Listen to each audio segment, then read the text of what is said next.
There is a question that almost no one asks themselves, and it might be the most important one you ever will. How much of your life, your actual breathing, present moment life, have you spent trying to rewrite someone else's? Not loving them, not supporting them, rewriting them, hoping, pushing, waiting for the version of them that exists only in your head to finally show up in real life. If that question made something in your chest tighten, stay with me, because by the end of this video, you're going to understand exactly why that weight has felt so heavy, and more importantly, how to finally set it down. Somewhere along the way, you made a deal. You didn't sign anything. No one explained the terms. But quietly, without noticing, you agreed to something dangerous. My peace depends on what they do next. Maybe they is a parent who never changes, a partner who keeps circling the same mistake, a sibling, a friend, a grown child, someone you've watched make decision after decision that you know with absolute certainty is going to hurt them. So you talk to them. You explain it differently this time.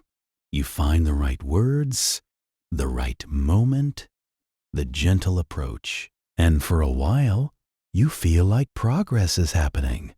Then nothing changes. So you try again. This is the trade. You hand over a piece of your peace, and in exchange, you get nothing. Not because you didn't try hard enough, but because peace was never a currency they could pay you back in. It was never theirs to give. And here's the part that stings. The people who do this aren't weak or naive or foolish. They're usually the most loving people in the room. That's exactly why this trap is so dangerous. It's built entirely out of good intentions. Here's how it begins. Quietly, innocently. You notice something, a pattern, a choice that keeps repeating. You care, so you say something once, gently, and because you love them, you keep watching. But watching changes things. Once you start watching for change, every conversation becomes a checkpoint. Every phone call becomes an audit. You're not just talking to them anymore. You're scanning them. Looking for signs, looking for proof that the thing you said mattered, that the seed you planted is growing. And when it isn't growing, when they say the same thing, make the same excuse, fall into the same pattern, something inside you deflates a little. Not because anything new happened, but because you were measuring, and the measurement came back the same as last time, and the time before that, and the time before that. Slowly, without ever deciding to, you've turned a relationship into a project. And projects have deadlines you never set, milestones they never agreed to, and a finish line that keeps moving every time you get close. Here's the uncomfortable truth. The moment you start needing someone to change, you stop seeing them. You start seeing a draft, a rough version of a person you're still editing in your mind, and that's where the exhaustion comes from. Not from caring, from editing. More than 2,000 years ago, a group of philosophers sat with this exact problem, and they drew a line so simple it almost sounds too obvious to matter. Some things are yours, most things are not. Your effort, yours. Your honesty, yours. Your reactions, your discipline, your character, all yours. Their choices, not yours.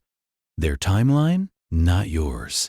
The moment they finally get it, if that moment ever comes, also not yours. Epictetus put it with brutal simplicity. Focus on what's in your control, and treat everything else as if it's weather. You don't get angry at rain.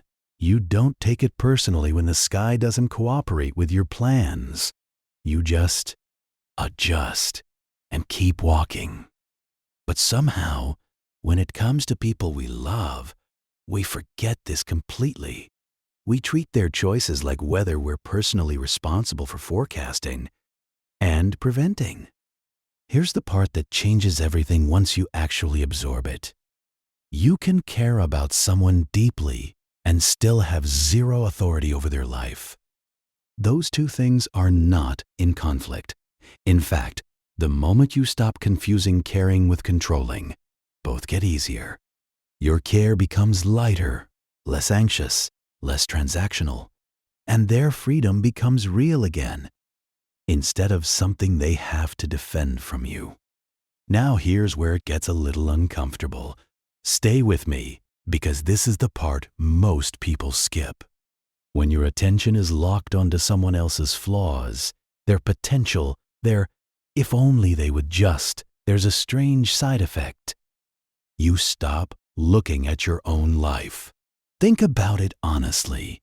While you are busy rehearsing the perfect way to say, "I'm just worried about you," what happened to your own goals? Your own health? Your own unfinished projects? The ones gathering dust because there was no time or no energy? That energy didn't disappear. It went somewhere.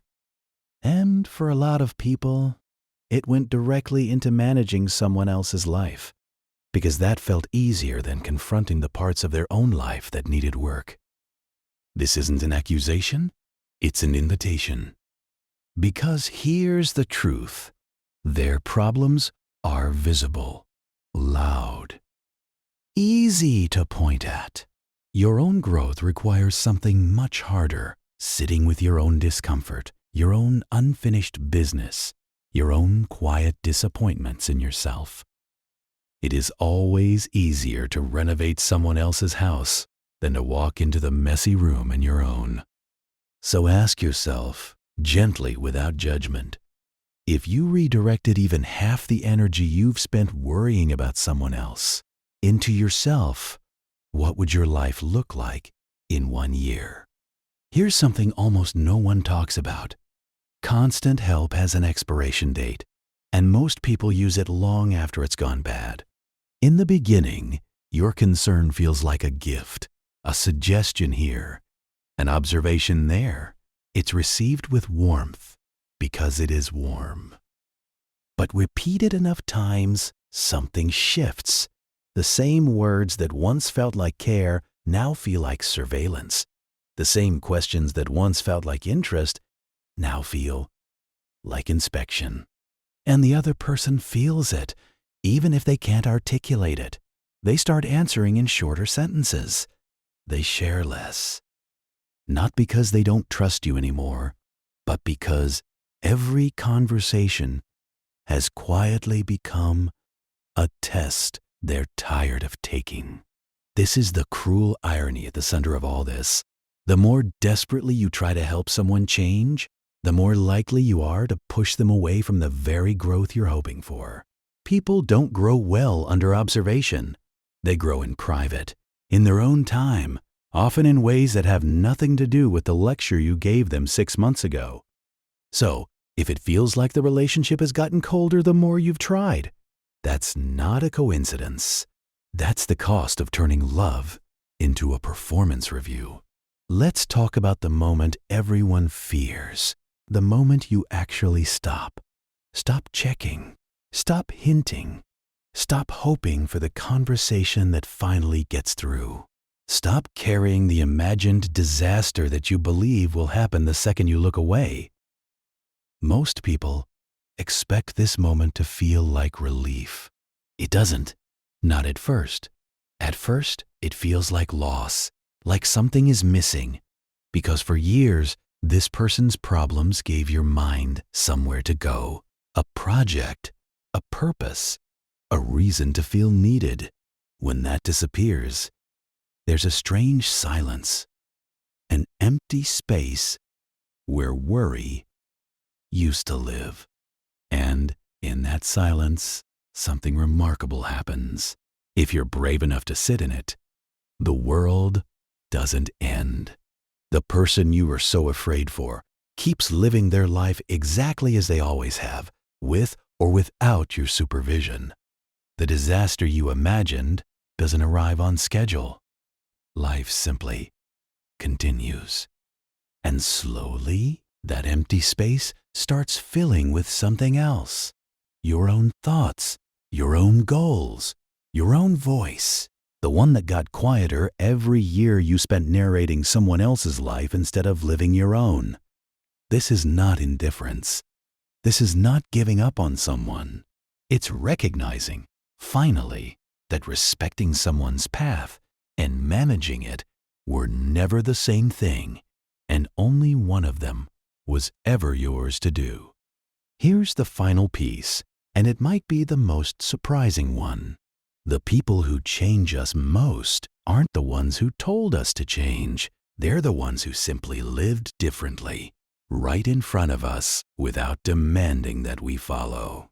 Think about anyone in your life who quietly inspired you through their calm, their discipline, their steadiness under pressure. Chances are they never sat you down and gave you a speech. They just were that way, consistently. And something in you noticed. That's the kind of influence that doesn't create resistance. It doesn't trigger defensiveness. It just exists patiently until the person watching is ready to see it. And the wild thing, you can become that person, not by trying harder to fix anyone, but by quietly, consistently becoming the calmest, most grounded version of yourself and letting that be the only argument you ever make again. Some people will notice, some won't. That part was never yours to control either. But your own life, your own growth, your own peace, your own quiet transformation, that part is entirely, completely, irrevocably yours. So here's the question to carry with you after this video ends. If you stopped today trying to manage one person's life just for a week, what would you do with everything you got back? The energy, the headspace, the hours that used to disappear into worry and rehearsal and waiting. Where would they go? Maybe toward a goal you abandoned, a version of yourself you stopped pursuing because there was no time. A peace you assumed was waiting on the other side of someone else's transformation, when it was actually waiting on the other side of your acceptance the entire time. You were never meant to carry someone else's life, only your own. And the moment you finally put that weight down, you might be surprised how light you were always meant to feel. If this resonated with you, consider staying a little longer. There's more here, more ideas, more perspective, more tools for building the kind of inner steadiness that doesn't depend on anyone else changing first. And if you'd like more of this kind of thinking in your life, you know what to do. Until next time, protect your peace and walk your own path.